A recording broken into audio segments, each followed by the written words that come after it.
Entre Todas. Yanela, Entre Todas. Así es. Ayer se celebraba el 202 aniversario del nacimiento del patricio Juan Pablo Duarte y las actividades y los actos que preparó el Instituto Duartiano lograron integrar a la comunidad, ¿no?, en ese homenaje, en esa conmemoración tan importante que rendimos al padre de la patria y a los fundadores de nuestra nacionalidad y nuestra nación. Fue alentador, muy alentador, ver a los estudiantes y ver al dominicano común integrarse, ¿no?, a las actividades. Lo pude constatar en los alrededores del Parque Independencia, en la zona colonial, donde se dieron los actos fundamentales, y también en el Te Deum que se ofreció en la Catedral Primada de América por el cardenal Nicolás de Jesús López Rodríguez. Hay que felicitar al Instituto Duartiano, que también está de aniversario, 41 aniversario, el Instituto Duartiano, que ahora está dirigido por el doctor Pérez Aviñón. Saludarlo, felicitarlo por esta iniciativa y por esos actos de conmemoración al patricio Juan Pablo Duarte, que fueron tan integradores e inclusivos de la población dominicana. Felicitamos al Instituto Duartiano, tanto por los actos como por el aniversario que celebra en esta ocasión, el número 41. Ahí tenemos gráficas, ¿no? Fueron diversas las actividades realizadas en todo el territorio nacional. Los estudiantes integrados de escuelas privadas y públicas. La de San Francisco de Macorís, pues contó con la presencia del presidente de la República y la participación de la población. Y se podría decir que, quizás por razones no del todo claras, este año, este natalicio del padre de la patria, Juan Pablo Duarte, fue asumido con un cierto entusiasmo colectivo, tanto más incluso que las celebraciones del bicentenario que se realizaron hace apenas dos años. Sí, sí. Y que por igual contó con el apoyo decidido de la Presidencia de la República, del Instituto Duartiano, de la Comisión de Efemérides y Patria y de todo el empresariado nacional, que también se unió por distintas vías a la conmemoración de estos 200 años. Pero en esta ocasión, a pesar del emblemático bicentenario, en esta ocasión pues se notó también a nivel nacional el compromiso de los buenos y verdaderos dominicanos con la patria a propósito del bicentenario. Cabe destacar en este sentido que más allá de las celebraciones que son de Estado, oficiales, incluida el Te Deum tradicional de la Iglesia Católica, hay una cierta intención de politizar incluso la figura de Juan Pablo Duarte. Sí. Incluso de quienes, a través de su propia interpretación de la historia, a veces le han considerado como el mítico idealista. Exaltado, radical, el que tenía casi, era una especie de Jesucristo. O sea, un Duarte que en realidad inalcanzable, ni nunca existió con esas características, ni un Duarte vivo. Actual en sus propuestas, en sus posiciones ideológicas, ¿no? Porque Duarte, por demás, concibe la idea y la lleva a la práctica. Se entrega sus bienes, compromete los bienes de su familia y cree, por encima del pesimismo y de la traición de muchos, cree en la posibilidad de la existencia de la República Dominicana y del pueblo dominicano próspero, sano, feliz, y a ello dedica, por lo tanto, los mejores años de su vida. Pero es el Duarte que fue, digamos, que no fue asesinado porque se fue al exilio.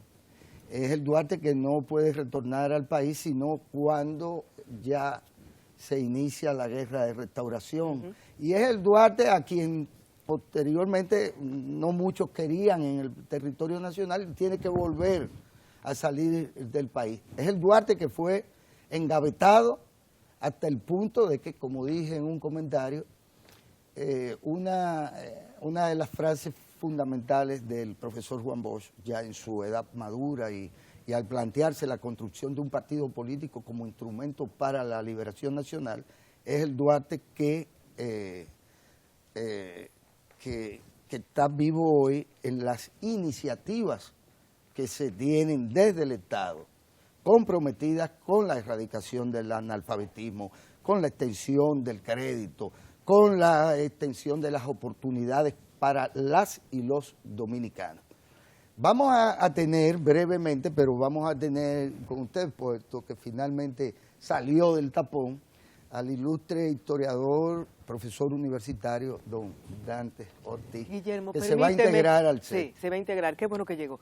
Déjame aprovechar este minúsculo momento para dar paso al profesor Dante Ortiz, para expresar nuestras más sentidas condolencias por el fallecimiento de Ana María Acevedo de Abreu, una mujer extraordinaria y excepcional.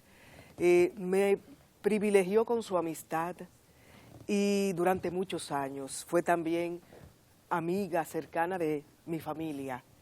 Sé que también te unían lazos amistosos con Radamés, su esposo. Así es.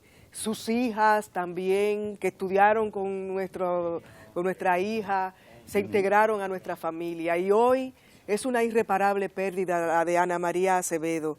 Y esperamos que su familia y todos sus parientes y allegados reciban de todo el equipo de Cita Cultural y del Matutino, ojalá, nuestras más sentidas condolencias Así es, a su familia. Hago mío estas condolencias y el cariño para Radamés y para Mía y para todos sus... Henriette, Otto y Yulisa, sus hijos. Y Radamés, un gran amigo. Y un gran ser humano. Una gran activista por las causas fundamentales del país, por la democracia y en general por la prosperidad de los dominicanos. Que descanse en paz. Profesor, el vilipendiado Juan Pablo Duarte. Entrando en materia inmediatamente. Juan Pablo Duarte es vilipendiado por sectores que no creen en el proyecto histórico que se trazó. Pero aunque digan que creen y lleven flores a la patria y levanten hipócritamente su fotografía, en la práctica su cotidianidad es un mentiz a la obra de Juan Pablo Duarte. Duarte está inserto en el corazón de los hombres y mujeres que trabajan, de los hombres y mujeres que cada día aportan con su trabajo creador, con sus esfuerzos para que este país sea auténticamente libre e independiente. Pero además de eso, para que no haya analfabetismo, para que este país crezca espiritualmente, además de material. Entonces, lo que digan o dejen de decir esa gente que usa la foto de Duarte como usan la de Bosch para tirar tiros al blanco, no cuenta. Lo que cuenta es la conexión histórica de aquellos que trabajan y cada día ponen un grano de arena por la consecución de esos ideales que son anteriores a Duarte, se confirman con Duarte y siguen en cada uno de ustedes que trabajan cada día. De las nuevas ¿Por qué generaciones. nunca más regresó Duarte sino ya para el hecho 1860 cadáver? Y algo? Hay que entender lo que son los aislamientos políticos en la sociedad dominicana actual, para entender lo que era el aislamiento político cuando la sociedad dominicana tenía menos habitantes. Por ejemplo, Mauricio Báez ganó las elecciones, los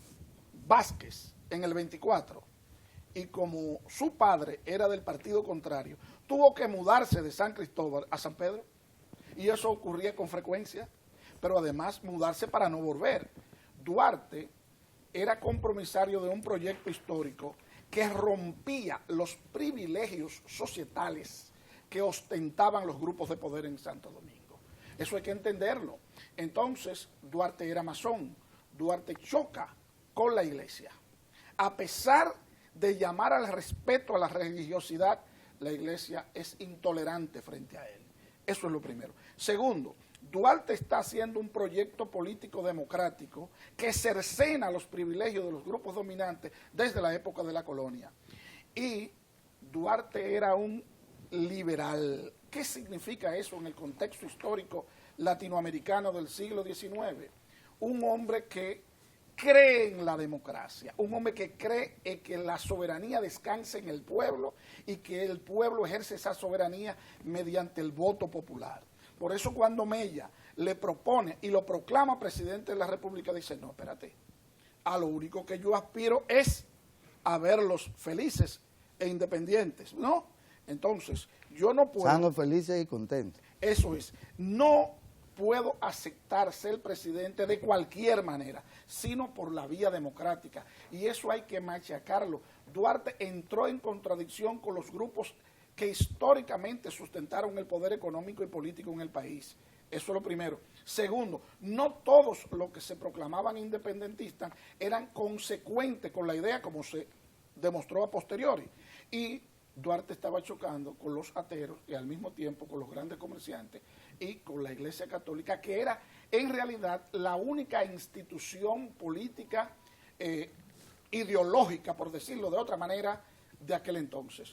Entonces, Duarte sale al extranjero compelido por esas fuerzas y luego los demás pueden retornar, pero Duarte tiene orden de apresamiento y de fusilamiento donde quiera que lo encuentre.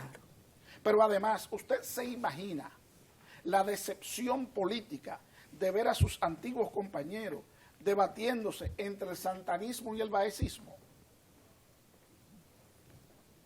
¿Acaso Bosch en 1991 no renunció también?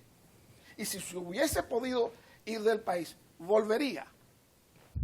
Pongo eso para que la gente lo reflexione, porque se hace una crítica malsana y además manipuladora, manipulada de por qué Duarte permanece. Duarte era un hombre de baja estatura, enfermizo, que había mediante carta compelido a la viuda y a sus hermanas que vendiesen sus propiedades, que se quedasen sin nada, y aunque esto no se vendió de inmediato, hubieron de salir del país, radicarse en Venezuela, consumir la riqueza producida por la ferretería de don José, fallecido en noviembre del 43.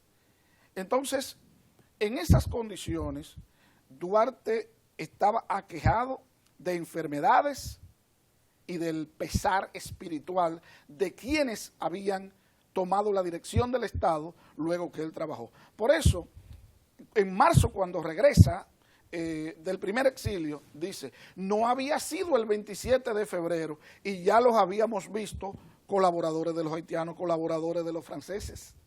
Es decir, ese es un hombre con una claridad meridiana sobre lo que está pasando, sobre las clases sociales de ese momento y sobre la psicología y el comportamiento de cada quien en aquel entonces. Es así como tiene que entenderse por qué no viene.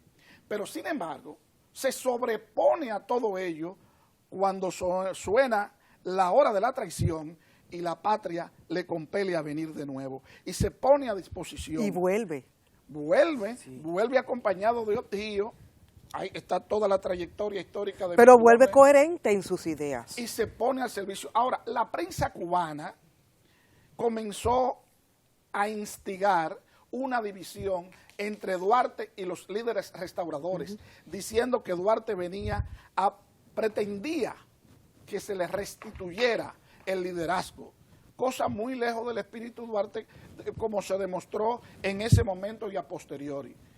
Sin embargo, en términos políticos lo hicieron, le dio resultado, era una generación joven, los liderazgos no se transfieren, y a pesar de designarle como diplomático, hizo su labor, no se resintió con nadie y rindió cuentas. ¿Cómo se explica que al cabo de los años, las décadas, los siglos, los sectores conservadores, los que podrían expresar vienen desde el principio mismo, han sido quizás los que más han instrumentalizado la figura histórica de Duarte? Fíjate, en la época de Trujillo, y los intelectuales, porque hay que señalar a los culpables que participan en el reparto del pastel, eso no se puede quedar nunca, esta gente pretendía anular a los padres de la patria y en su lugar designar a Trujillo y a Pedro Santana, bajo el supuesto de que Duarte no era un hombre de armas tomar. Un disparate histórico, puesto que la revolución de la reforma que se inicia en enero en Haití tiene repercusión en la parte este de la isla, con Duarte a la cabeza, con las manos en las armas, en la Plaza de Armas, hoy Parque Colón, y se le derrota, y Duarte sale a San Cristóbal, y con apoyo militar de un dominicano miembro del ejército haitiano, batallones 31 y 32, compila hombres en número de 2.000 y armas desde Asua, Baní, lo que hoy se llama Villa Altagracia, que era un rancherío llamado Sabana de los Muertos, y San Cristóbal, vienen a Santo Domingo y derrocan al gobierno y forman una junta popular. De manera que sostener la peregrina afirmación de que Duarte no era hombre de armas tomar es un disparate histórico. Pero además, cuando regresó y vio la Junta Central Gubernativa copada por el sector conservador, dio un golpe de Estado, muy a su pesar de que las cosas tenían que hacerse de manera democrática, porque estos sectores estaban el día 6 de noviembre en una reunión de la Junta para hacer cumplir el pacto que habían firmado en Puerto Príncipe con el cónsul francés Levasseur, encabezado por Báez, a los fines de entregarle la parte este de la isla a los franceses, a cambio de dinero, de armas y de una supuesta protección. Por eso se llama un protectorado. Pero, ¿qué hubiese ocurrido históricamente si Duarte no se opone a ello? Hubiese ocurrido que Francia toma la parte este y reconquista Haití por su superioridad militar, y otro hubiese sido la historia, aunque no sabemos cuál. De manera que, cuando está la campaña en la década del 40 para trocar a Duarte, Sánchez y Mella por Trujillo y Pedro Santana, Joaquín Balaguer escribe El Cristo de la Libertad con fines políticos expresos, y como Trujillo tenía cierto respeto por la opinión de Balaguer, entonces echa para atrás el proyecto, y el libro de Balaguer, que jugó un papel crucial en ese momento, a posteriori se va a convertir en la carta de los sectores ultraderechistas, especialmente en la época del post-trujillismo, despojando a Duarte de su condición humana y poniéndolo como un santo. Eso en historia se llama aleografía. Y de su virilidad. Historia incluso de santos. Todo puesto. No que no tuvo hijo, no que... En la familia de Duarte, en un estudio hecho por el ingeniero Guerra, publicado por el Archivo General de la Nación en el Boletín, y varias conferencias dadas en el mismo lugar, ha demostrado hasta la saciedad que la familia de Duarte sufría de un problema que le impedía tener hijos, y solo tuvo hijos de verdad, probados que son hijos de él, Vicente Celestino. Entonces, ni las hermanas de Duarte, en Puerto Rico, cuando se dio ¿cómo se llama?, en 1795 el Tratado de Basilea, y la familia de Duarte emigró a Puerto Rico y solo vino en el 9, después de la Reconquista, murió un hermano de esa misma enfermedad que padecían la mayoría. Y Duarte en Venezuela estuvo expuesto a condiciones infrahumanas de hambre que trastornaron su conocimiento. Pero todo ello no invalida sus actuaciones históricas debidamente documentadas. Lo que pasa es que aquí está de moda ser historiador. Aquí todo el que mira para atrás quiere ser historiador y resulta... Y son economistas también, profesor. Yo agrego. Resulta que así Coletilla como todo mía. el mundo receta en este país, Sí, aquí sí. todo el mundo escribe su memoria y ya eso es una obra histórica. Sí, profesor, antes de que Ricardo comience a hacer así, ¿qué quiere decir eso, Guillermo? Que se está acabando la entrevista, ¿verdad? Sí, pero él está entretenido. Él está entretenido porque el tema le apasiona. Yo no querría o no quiero terminar esta conversación sin que nosotros hablemos del Duarte de hoy frente a esta coyuntura política que se está dando con el tema de la sentencia, ¿no? En donde hay variopintas opiniones sobre ese tema, Muy bien. en la cual Duarte ha estado presente, por quienes acusan de ultranacionalistas y nazistas a quienes defienden la De patria. uno y otro. Racista, esclavista, ¿qué cosa sería Duarte Mire, ahora mismo? Exactamente. Chauvinista. La última vez que yo estuve aquí, les conminé a ustedes a que hiciéramos un programa exclusivo con ese tema. Con ese tema. Eso está pendiente, ustedes me lo deben a mí. Sí, lo vamos. Sí, sí, Porque en lo que resta es imposible hacer una síntesis, pero le llamo la atención. Pero soy ultranacionalista. Por favor, ni remotamente, veamos. No es que no haya No, es que no podía dormir, ultranacionalista. profesor, no podía dormir. No es que no haya ultranacionalistas capitalizando políticamente la situación. Históricamente el Estado dominicano ha sido un Estado altamente deficiente, que se dota de legislación que no cumple. Ha tenido funcionarios sin el perfil para acatar y hacer cumplir las leyes. Y un conjunto de militares mal pagados que utilizan todos los puestos a donde se le asigna para hacer negocios. Y eso ocurre. Resulta que yo me he montado en más de una ocasión en Pedernales, en un vehículo, y he visto cómo hay que pararse en cada peaje a pagar el óbolo reglamentario. Si no, no se pasa. Esa es una realidad.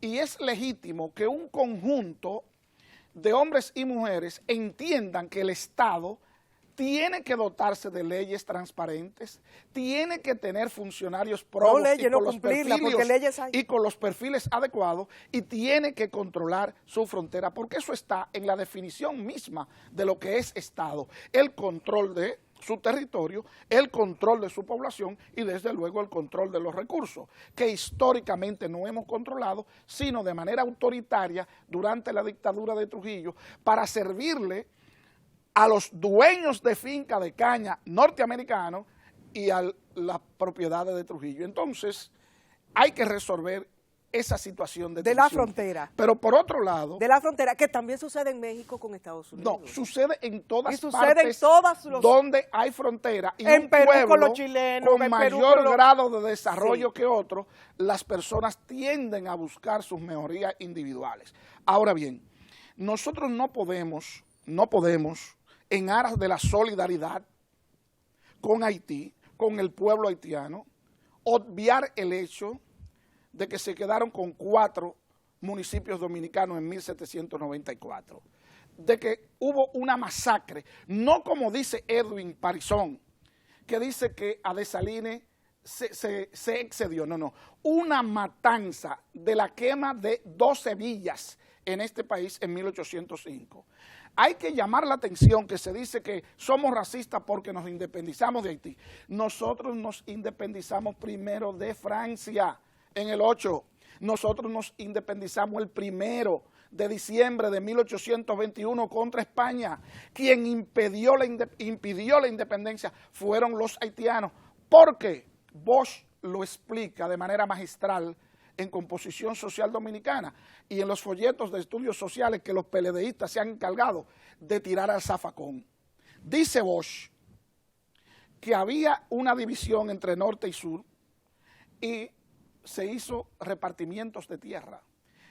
Esos repartimientos de tierra van a dar como resultado que en Haití no haya suficiente tierra para todo el mundo, y de esta parte estábamos subpoblados, es decir, había una enorme cantidad de tierra ociosa. Pero hay otro hecho. Lo que se obvia en esta discusión malsana, también llena de ignorancia, es que Francia sobreexplotó en 120 años Haití, que para refinar el azúcar cortaron los árboles, que dañaron la ecología de ese país, que pusieron la tierra árida, al disminuir y que tienen una deuda, la pluviometría, dígalo, profesor, que fueron los que saquearon a ese país. Lo que no se dice es que los norteamericanos ocuparon en el 14 y en el 15, entre otras cosas, para frenar la avalancha haitiana, que desde el 5 estaba llegando a la Florida, Miami, y que luego canalizaron para acá. Lo que no se dice de todo esto es que los norteamericanos trajeron haitianos por primera vez al corte de la caña en 1920. Lo que no se dice es que hay 7 contratos de la oligarquía dominicana con las clases dirigentes haitianas a los fines de sobreexplotar la mano de obra haitiana. Y el haitiano que fue traído aquí, que nació aquí, que no habla creol, que fue socializado aquí, es dominicano. Como puertorriqueño es el hijo de dominicano que nace allá, o norteamericano si nace en Estados Unidos, exacto, o español si nace allá, sí, a menos que no exista reglamentaciones jurídicas que lo reglamenten. Esos son los neonazis que plantean. Entonces, estos neonazis que de vez en cuando irrespetan la figura presidencial, combinándole a hacer cosas que cualquier carajo a la vela puede hacer, pero no un presidente. Por ejemplo, cuando el intelectual Manuel Núñez dice que no existe Haití, que esto, y la degrada hasta negar su existencia, eso lo puede decir él como líder de un grupo, pero no lo puede hacer ningún funcionario público, porque ese funcionario está compelido a respetar la integridad jurídico, política y diplomática de la República de Haití. Entonces, lo que está haciendo Danilo en el contexto actual es correctísimo. Desde luego que aquí hay fuerzas oscuras que pretenden que levantemos la fuerza aérea, que lo rodeemos y que lo tiremos todo al mar. Pero eso de la boca para afuera. No, lo pretenden realmente, pero lo pretenden porque desconocen a Duarte, a pesar de que, insisto, levantan hipócritamente la figura de Duarte. Tenemos un programa Termino pendiente. esto. Yo respeto al pueblo haitiano, lo respeto y lo admiro, desde el momento en que, leyendo su historia, lo veo salir de la triste condición esclava y declararse libre e independiente. Eso no lo dice Danilo, eso lo dice Duarte. Y esto va como un tapaboca para aquellos que pretenden establecer diferencias con Haití sobre la base del color de la piel. Duarte sigue presente en los hombres y mujeres que cada día construyen la grandeza de la patria y la solidaridad internacional al margen de consideraciones étnicas. Guillermo, ¿tú vas a repetir este programa? No. Hemos llegado al final de esta cita cultural. Hubiéramos querido pues que el profesor Dante Ortiz estuviera más temprano, sí. Pero la realidad es que tenemos muchos programas pendientes sobre el tema de Juan Pablo Duarte y la independencia y la soberanía de la República Dominicana. Muchas gracias, profesor. Gracias, encantada, un honor haberlo recibido. Qué oportuna su intervención. Mañana hay otra cita cultural. Les esperamos dentro del matutino. Ojalá. No, yo sé. Buen día. Me subí.